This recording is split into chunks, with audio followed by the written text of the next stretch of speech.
যুক্তরাষ্ট্রে বৈধ অভিবাসনের পথও সংকুচিত করেছে ট্রাম্প প্রশাসন, এমন দাবি করছেন অভিবাসন বিশেষজ্ঞরা।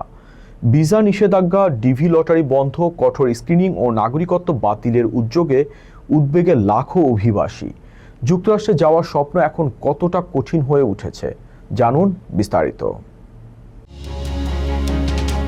যুক্তরাষ্ট্রে অবৈধ অভিবাসী তাড়াতে ট্রাম্প প্রশাসনের ডিপোর্টেশন বা গণবহিষ্কার অভিযান নিয়ে যখন বিশ্বজুড়ে তোলপাড় চলছে, ঠিক তখনই আড়ালে ঘটে চলেছে আরেকটি বড় পরিবর্তন। অভিবাসন বিশেষজ্ঞদের মতে ট্রাম্প প্রশাসন কেবল অবৈধ অনুপ্রবেশই বন্ধ করছে না, বরং অত্যন্ত সুপরিকল্পিতভাবে আইনি বা বৈধ অভিবাসনের পথও প্রায় বন্ধ করে দিচ্ছে, যার ফলে চলতি বছরেই দেশটিতে বৈধ অভিবাসনের সংখ্যা প্রায় অর্ধেক নেমে আসতে পারে।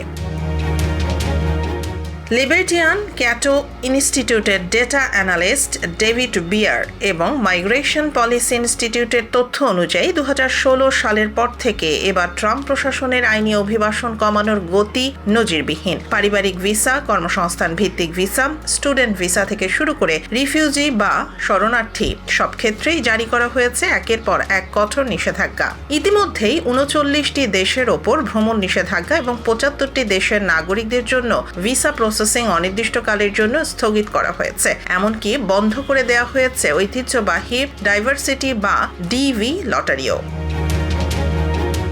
আইনি অভিবাসনের এই কর্তন সীমান্তে অবৈধ অভিবাসী আটকের চেয়েও প্রায় দ্বিগুণ গতিতে চলছে। আপনি মানুষকে বলছেন বৈধ পথে আসতে, অথচ সেই বৈধ পথগুলোই একে একে বন্ধ করে দেওয়া হচ্ছে।